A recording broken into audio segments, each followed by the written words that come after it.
Praise the Lord. Hallelujah. So, প্ৰথমে ঈশ্বৰক ধন্যবাদ দিছোঁ আৰু pastor নিকো ধন্যবাদ দিছোঁ আৰু সমূহ মণ্ডলীকো ধন্যবাদ দিছোঁ। মোৰ আজি বহুত ভাল ক'ব এটা আছে। ৰাতিপুৱা হৈ গ'ল, আপোনালোক কিছু নাজানে চাগে, মা বাপ্তিস্ম ল'লে আজি ফাইনেলি ৰাতিপুৱা। চ' ধন্যবাদ দিছোঁ। বহুত আগৰ পৰা মানে মই প্ৰাৰ্থনা কৰি আছিলোঁ, যেতিয়া ঈশ্বৰক মই ঈশ্বৰে মোক মনোনীত কৰিলে, মোক বাছি ল'লে, তেতিয়াৰ পৰা মই প্ৰাৰ্থনা কৰি আছিলোঁ কেনেকৈ মাক পৰিত্ৰাণটো পাব পাৰে। মই বহুতখিনি প্ৰাৰ্থনাও কৰিছিলোঁ আৰু পাষ্টৰ এনেকুৱা মিছনেৰী আমাৰ ছাৰ কিবা ছাৰ পাষ্টৰ ছাৰকো প্ৰাৰ্থনা কৰিব দিলোঁ আৰু বাকী বেলেগ প্ৰাৰ্থনা কৰিছোঁ। আপোনালোকেও মোক প্ৰাৰ্থনা কৰিছিলে চাগে, মই কিবা দিছিলোঁ, ৰিকুৱেষ্ট দিছিলোঁ। ধন্যবাদ থাকিল এই ফাইনেলি মা যে বাপ্তিস্ম ল'ব পাৰি। ধন্যবাদ।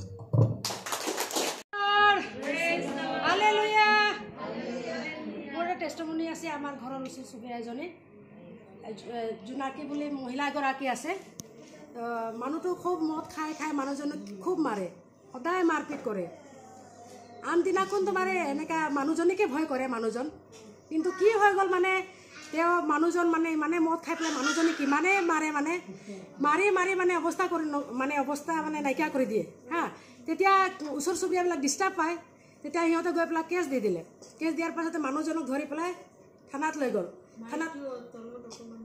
থানাত লোৱাৰ পাছতে মানুহজনী তাক মৰম লাগিলে মানুহটোৰ ওপৰত, আৰু তেওঁ গৈ পেলাই এৰাই আনিলে। আনাৰ পাছতে এনেকুৱা মানুহজনীক মাৰিছে মোটাটো হাঁহ চাহ গোটেই ফুলাই দিলে মাৰি পেলাই, আৰু মানুহজনী ঘৰত থাকিবই পৰা নাই তেতিয়া আহি পেলাই আমাৰ ঘৰৰ এইডোখৰতে আমাৰ ঘৰতো থাকিব বিচাৰে মানুহজনীক, চাব নোৱাৰে মানুহজনীক। পাছতে ইঘৰ হৈ ফুৰি থাকে, চবৰ ঘৰতে ফুৰিলে আৰু কাৰো ঘৰত থাকিবও নিদিয়ে, চবক গৈ কাজিয়া কৰি থাকে। তেতিয়া সিহঁতে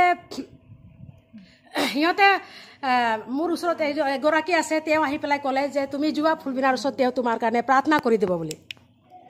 তেতিয়া তেওঁ মই তেতিয়া হ'ব মই ক'লোঁ, তেতিয়া মোৰ ওচৰত আহি পেলাই কান্দি কৈছে যে ফুলবিনা বাইদেউ, আপুনি যদি প্ৰাৰ্থনা কৰে, আপুনি বোলে প্ৰাৰ্থনা কৰে, মই শুনিছোঁ, আপুনি মোৰ কাৰণে প্ৰাৰ্থনা কৰি দিয়ক, মোৰ মানুহজন মোক দেখিবই পৰা নাই বুলি।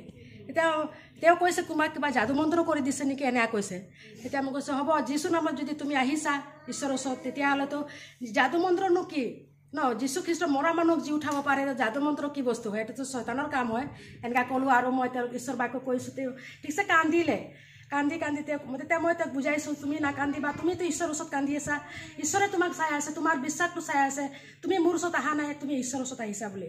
পাছত মই প্ৰাৰ্থনা কৰিলোঁ। প্ৰাৰ্থনা কৰাৰ পাছত মই ক'লোঁ পানীটো দিয়া, পানী দিলে, পানীটো মই প্ৰাৰ্থনা কৰি দিলোঁ। প্ৰাৰ্থনা কৰাৰ পাছত ঈশ্বৰ আশীৰ্বাদ কৰিলে তেওঁক, আৰু পানীটো অভিষেক কৰিলে।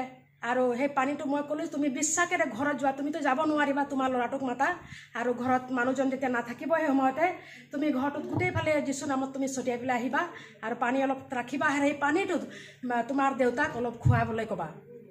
দুটা ল'ৰা আছেতো, তো খুৱাবলৈ ক'বা। খোৱা দিয়াৰ লগে লগে মানুহটোৰ মনটো চেঞ্জ হৈ গ'ল। পাছত কৈছে ঘৰটোত গোটেই বস্তুবিলাক পেলাই ঘৰটো বি ভাঙি দিছে বোলে। পাছতে প্ৰাৰ্থনা কৰাৰ পাছতে সি তাৰ দিমাগটো খুলি গ'ল চাগে। তেতিয়া সি চাইছে, আৰে মই ঘৰটোত কি কৰিলোঁ কি কৰিছোঁ, তোমাৰ মা ক'ত গ'ল, এনেকৈ কৈ পেলাই ল'ৰাটোক কৈছে বোলে তুমি যোৱা আৰু মাক মাতি আনিবা বুলি। আৰু মাতিবলৈ আহিলে ল'ৰাটো। পাছতে আমাৰ ঘৰৰ ওচৰ চুবুৰীয়াবিলাকে গৈ পেলাই সিহঁতক অলপ বুজাই থৈ আহিলে ল'ৰাটো। তেতিয়া সিহঁতৰ কথা শুনিলে, আৰু সেই মানুহজনী এতিয়া ঘৰত আছে, আৰু মোক ফোন কৰি ক'লে, আৰু আহি পেলাই কৈছে মোক আপুনি প্ৰাৰ্থনা কৰাৰ পাছত মোৰ ঘৰত শান্তি আহিলে বুলি। তো মই ঈশ্বৰক বহুত বহুত ধন্যবাদ দিছোঁ। ভালে আছেনে আপোনালোকে? আমি বুধবাৰে আমি লীলাবাৰী যাবলৈ ধৰিছোঁ, ঘৰৰ পৰা ওলাইছোঁ।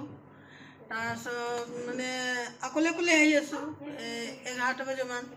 ইমানে ডাঙৰ সাপ, ইমানে ডাঙৰ সাপ না, মোৰ মই কি কৰোঁ নকৰোঁ এনেকুৱা লাগিছে না। সাপটো আগতো নাযায়, পিছতো নাযায়, সাপটো তাতে ৰখি আছে নহয়।